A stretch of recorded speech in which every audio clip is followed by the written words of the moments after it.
आज हम लोग बात करेंगे एनवीएस का जो क्लास 8th का जो आपका फॉर्म है, मतलब 8th में आप इसको फिलअप कर सकते हैं। ऐसा होता है कि आप लोग बहुत सारे स्टूडेंट हैं, नवोदय का जो फॉर्म है फिलअप करते हैं, भरते हैं, इंट्रेंस देते हैं और आपका नहीं हो पाता है। तो किसी वजह से आपका नहीं हो पाता है, अब आपके पास एक और मौका है। अगर आप 8th क्लास में हैं और 9th में नवोदय विद्यालय से पढ़ना चाहते हैं तो अब आपके पास एक और मौका है। आप क्या कर सकते हैं, इसका एंट्रेंस दे सकते हैं। अगर आप पास हो जाते हैं तो आपका 9th क्लास में इसमें एडमिशन हो जाएगा। ठीक है, तो क्या प्रोसीजर है, किस तरह से जो फॉर्म है हम लोग फिलअप कर सकते हैं, वो सारी चीज़ें हम लोग आपके साथ डिस्कस करेंगे।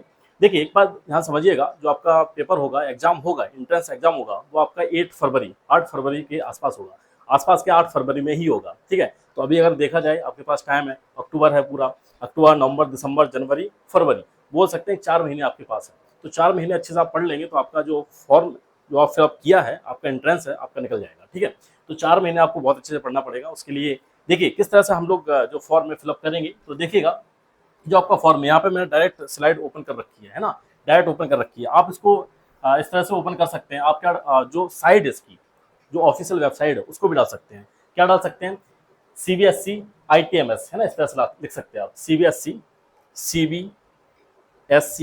ITMS, यहाँ पर लिख के आ गया है ना, CBSE ITMS nic.in।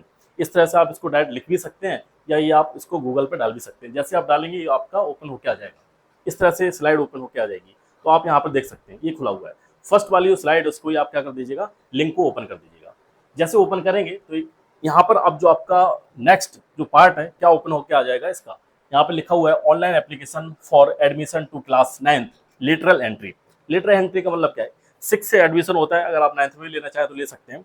अब नीचे आप जैसे स्क्रॉल करेंगे तो स्क्रॉल करने के साथ साथ आपको दिख जाएगा यहाँ पर, है ना, ये लिखा हुआ है यहाँ पर, देखिए, click here to register for class 9th, है ना, लेटर एंट्री। अगर आप 8th क्लास में, ध्यान रखिएगा 9th वालों के लिए जब है, अब जैसे आप अगर आप 9th क्लास में तो फिल नहीं कर सकते, लेकिन आप 8th क्लास में तो फिलअप कर सकते हैं। 9th में इसका आपका जो अगर एंट्रेंस निकलता है तो 9th में आपका एडमिशन हो जाएगा। ठीक है, इस तरह से। अब क्या करेंगे आप, जैसे ही इस पर क्लिक करेंगे, इस वाले पे क्लिक करिएगा, इस पर क्लिक करेंगे। ठीक है, इस पर क्लिक करने के बाद जो पूरा फॉर्मेट इस तरह से ओपन होकर आ जाएगा। यहाँ पे लिखा हुआ है, सबको देखिएगा ध्यान से, क्या लिखा हुआ है, online application for selection to class 9th, और यहाँ पे सब कुछ दे रखा है, through lateral entry selection test in the Jawahar Navodaya Vidyalaya. ठीक है, इस तरह सब कुछ आपका ओपन होकर आ जाएगा। अब देखिएगा क्या क्या आपको फिल करना है, ध्यान समझिएगा। सबसे पहले आपको फिल करना है, जो आपको फिल करना होगा, सबसे पहले देखिएगा, सबसे पहले आपको फिल क्या करना होगा, इसको थोड़ा सा मैं ऊपर करता हूँ। ठीक है, देखिए आपको फिल क्या करना होगा, यहाँ पर अपना नाम, सॉरी यहाँ पर नाम नहीं है, यहाँ पर पढ़िएगा 8वीं कक्षा के अध्ययन का राज्य चुना है, मतलब आप किस डिस्ट्रिक्ट से हैं, सॉरी आप किस स्टेट से हैं, आप किस राज्य से हैं, आपको राज्य यहाँ पर फिल करना पड़ेगा, स्टेट फिल करना पड़ेगा। स्टेट फिल करने के बाद यहाँ पर आपका जो जिला है उसको फिल करिए। देखिए यहाँ पर कोई भी आपका स्टेट हो सकता है ना, तो स्टेट के बाद फिर आप अपना क्या करिएगा, यहाँ पर डिस्ट्रिक्ट को फिल करिएगा। डिस्ट्रिक्ट फिल करने के बाद यहाँ पर नेक्स्ट दे रखा है आपका रेसिडेंस, है ना, फिर क्या दे रखा है, रेसिडेंस।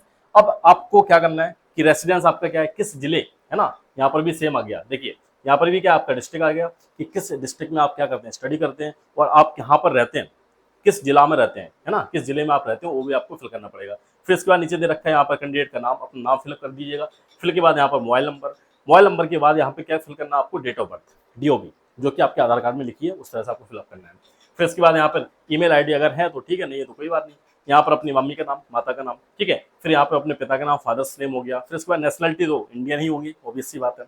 यहाँ पर जेंडर अपना फिल कर दीजिएगा। इसके बाद आइडेंटिफिकेशन मार्क, आइडेंटिफिकेशन मार्क का मतलब क्या है कि किस तरह से आप पहचाने जाएंगे, कि अगर मान लो थोड़ा सा उनको कन्फ्यूजन हुआ तो आइडेंटिफिकेशन मार्क को चेक किया जाएगा। कहीं किसी को एक तिल होता है, किसी के, है ना, कुछ भी कट का निशान होता है, कुछ भी हो सकता है, वो आपको चेक करना होगा। ठीक है, ये सारी चीज़ हो जाएंगी। इसके बाद किस कैटेगरी से, वो भी आपको फिल करना पड़ेगा, है ना, कैटेगरी फिल करनी पड़ेगी। फिर इसके बाद वर्तमान डाक पता, जो आपका एड्रेस है, प्रेजेंट में आप कहाँ पर रह रहे हैं, वो आपको एड्रेस यहाँ पर फिल करना पड़ेगा। एड्रेस के साथ साथ जो आपका पिन कोड है, पिन कोड भी फिल करना पड़ेगा। इनको आप ब्लैंक छोड़ सकते हो, इसमें कुछ भी फिल मत करिएगा, छोड़ सकते हैं ब्लैंक। ठीक है, इसके बाद यहाँ पर डिसेबिलिटी, अगर आप हो सकता है दिव्यांग हो, डिसेबल हो, तो उसके लिए भी आप यहाँ पर फिल कर सकते हैं। तो अगर हैं तब उसके लिए यहाँ पे सिलेक्ट करना पड़ेगा आपको। जैसे डिसेबल हैं आप, मान लो एस फिल कर देते हैं, है ना, कुछ भी विजुअल में डिसेबल हैं, तो यहाँ पे सिलेक्ट करना पड़ेगा कि आपका किस कैटेगरी से डिसेबल है, ये सब आपको फिल करना पड़ेगा। ठीक है, ये हो गया। इसके बाद देखिए रिलीज, जो आपका रिलीजन है, जो आपका धर्म है, वो भी आपको फिल करना पड़ेगा। इसके बाद यहाँ पर कुछ भी अगर दे रखा है, अगर नहीं है तो इसको आप ब्लैंक छोड़ सकते हैं, ये वाला। ठीक, यहाँ पर दे रखा है फिर आपकी जो माता पिता की जो आय है, वार्षिक, मतलब पूरे साल के आपके पिताजी कितना कमाते हैं, वो आपको यहाँ पर फिल करना पड़ेगा। ये तो हो गया नॉर्मल जो आपकी डिटेल है। अब यहाँ पर आपको फिल करना पड़ेगा जिस क्लास में आप पढ़ रहे हैं, ठीक है, 8th क्लास में, है ना, आप क्या कर रहे हैं 8th क्लास में पढ़ रहे हैं, तो आपको 8th क्लास की यहाँ पर डिटेल फिल करनी पड़ेगी। क्या क्या फिल करना पड़ेगा? स्टेट, सबसे पहले स्टेट, किस स्टेट से आप पढ़ रहे हैं, फिर इसके बाद डिस्ट्रिक्ट, फिर स्कूल का नाम भी फिल करना पड़ेगा, एंड रिकॉग्नाइज, अगर जो आपका स्कूल है मान्यता प्राप्त है या फिर नहीं, कैसे आप फर्जी में पढ़ रहे हैं, ठीक है, वो सब आपको फिल करना पड़ेगा। स्कूल की लोकेशन भी आपको यहाँ पर लिखनी पड़ेगी, फिल करनी पड़ेगी, ठीक है। अब यहाँ पर medium through which candidate is study in class 8th, किस मीडियम से आप पढ़ रहे हैं, इंग्लिश, हिंदी, जो सब है वो आपको क्या करना पड़ेगा, वो आपको फिल करना पड़ेगा। फिर इसके बाद क्या है, मंथ और ईयर ऑफ ज्वाइनिंग, मतलब किस मंथ में, किस ईयर में आपने ज्वाइन किया था, कौन सी क्लास में, 8th क्लास में, ये आपको फिल करना पड़ेगा। अप्रैल वगैरह जो भी यहाँ पर फिल अपने हिसाब से ही। एक्सपेक्टेड, मतलब एक्सपेक्टेड किस मंथ में, किस ईयर में आप पास हो जाएंगे, तो यहाँ पर दे रखा है 2025 में आप क्या हो जाएंगे, पास हो जाएंगे। जब आपका एग्जाम हो जाएगा, मान लो आप फरवरी या मार्च में आप पास हो जाएंगे, उसी टाइम पे एग्जाम होता है, तो डायरेक्ट आपका एडमिशन किसमें हो जाएगा, 9th में हो जाएगा आपका टाइम, और जो साल है वो आपकी बर्बाद नहीं होगी, ऐसा कुछ नहीं होता है इसमें, ठीक है। ये सब दे रखा है। इसके बाद यहाँ पर कैंडिडेट की आपकी फोटो, जो आपकी फोटो है वो आपको यहाँ पर अपलोड करनी पड़ेगी, अपनी फोटो लगा दीजिएगा, और यहाँ पर अपने क्या सिग्नेचर है, सिग्नेचर को अपलोड कर दीजिएगा, और यहाँ पर कोई भी जो आपके बाप या आपकी मदर हो सकती है, फादर हो सकते हैं, उनके सिग्नेचर को यहाँ पर प्रिंट करके आप फिल कर दीजिएगा, ठीक है। जैसे करेंगे इसको आप क्या कर देंगे, प्रीव्यू एक बार देख लेंगे और सेव कर लेंगे। सेव करने के बाद जैसे ही आपका ओपन होकर आ जाएगा, आप क्या कर सकते हैं, इसको सबमिट कर सकते हैं, ठीक है। तो ये तो था इसके बारे में, कुछ ज़्यादा खास आपको ऐसा नहीं कि किसी और से भरवाना है, अपने आप से ही फिल कर सकते हैं, कोई बड़ी चीज़ नहीं है, नॉर्मल सी चीज़ है। आपका पूरा एड्रेस वगैरह फिल करवाएंगे, ठीक है, आपका एड्रेस, आपके बारे में, और जो आपका किस, जो 8th क्लास में आप पढ़ रहे हैं उसके बारे में जो मेन डिटेल, स्कूल की डिटेल है, कहाँ पर है, किस स्टेट में, किस डिस्ट्रिक्ट में, वो सारी चीज़ें आपसे फिल करवा ली जाएंगी, और आपको फाइनल आपकी अपनी फोटो और सिग्नेचर के साथ इसको क्या करना है, सबमिट कर देना है। ये तो था इसके बारे में, ज़्यादा कुछ नहीं है, आप परेशान मत होइएगा, अपने आराम से फिल कर दीजिएगा, और तैयारी करना तो कर सकते हैं, आराम से तैयारी करिएगा, तैयारी करेंगे तो अच्छे से आपका सिलेक्शन हो जाएगा। ये तो था इसके बारे में। और आप क्या करिएगा, फॉर्म फिलअप करने के बाद लग जाइएगा, स्कूल के वर्क के साथ साथ इसमें भी तैयारी करना स्टार्ट कर दीजिएगा, आपका सिलेक्शन हो जाएगा। और मेरे लिए कुछ आप चाहते हो कि मैं आपको पढ़ाना स्टार्ट करूं, या किसी तरह की थोड़ी सी आपको एडवाइस चाहिए हो, तो आप बता दीजिएगा, उसके लिए मैं बिल्कुल आपका पूरी तरह से साथ दूंगा और आपके लिए बिल्कुल खड़ा हुआ हूँ, ठीक है। ये तो है इसके बारे में। नाउ कोई भी डाउट वगैरह होता है तो आप पूछ सकते हैं। Now this is the end of the video, thank you for watching, thank you very much, thank you very much.